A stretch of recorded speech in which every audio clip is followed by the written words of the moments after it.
Health workers are worried over the increase in levels of lead found in blood samples collected from children under the age of 5 in Ashaiman fetal line in Accra. Many of these children are at risk of brain damage as most health facilities are not adequately equipped to test for lead contamination.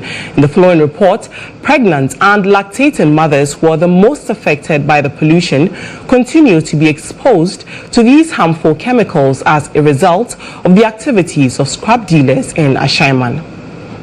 The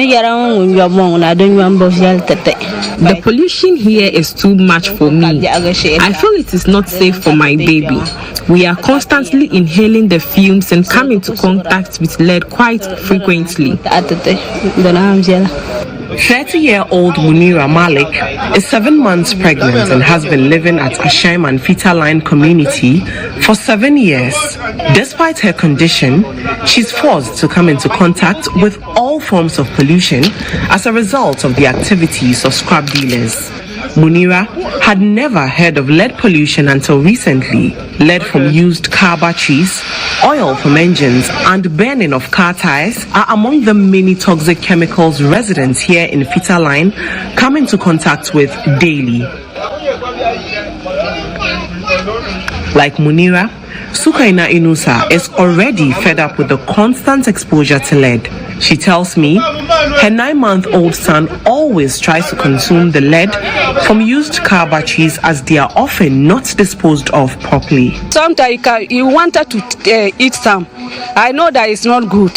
So I always ask, even people are doing, I always tell them that they should go far to pour in the battery there because it can affect our children and ourselves. If they talk, some will understand, but others they don't understand. These young mothers both live in Ashaiman, a densely populated slum area located in the Greater Accra region. Many here are migrants who have settled down hoping for a better living outcome. However, many end up working as carriers and scrap dealers. The activities of the scrap dealers contributes to high levels of pollution in the area. A recent study by UNICEF and Pure Earth shows that 1 in 3 children around the world are lead poisoned. But in African countries like Ghana, where documentation is lacking, the numbers may be higher.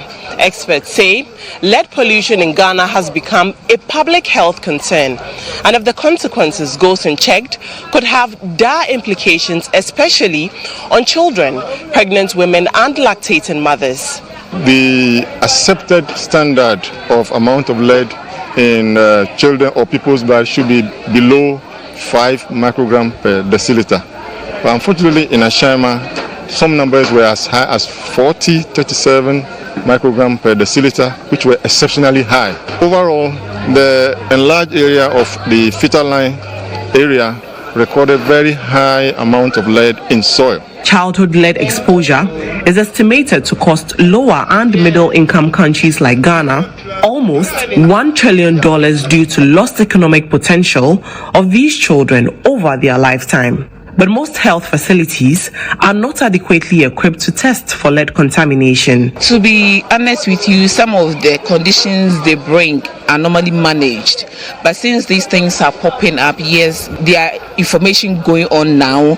So doctors and prescribers are alert to be on the lookout for some of these symptoms when they come. Sources of lead exposure in Ghana include paints, some cooking pots, informal recycling of used lead acid batteries, some local eyeliners known in local parlance as koli or kaji, among others. Experts are calling for a stronger implementation of environmental protection laws by stakeholders, including the Environmental Protection Agency, to minimize emissions from lead-based factories into the environment. Back at fetal line in Ashaiman, 30-year-old Zachary Drisu, who has been in the scrap dealing business for over 5 years, now understands the dangers of his actions, but says he does not have an alternative source of livelihood. I used to feel some heat in my body. Sometimes I will do some work and I will feel pain or itch in my eyes. A lot of pollutions are going on here, but we are scrapped there. That's our work. We don't know what to do. Reporting for GH1 News, Nadima Omar Uthman.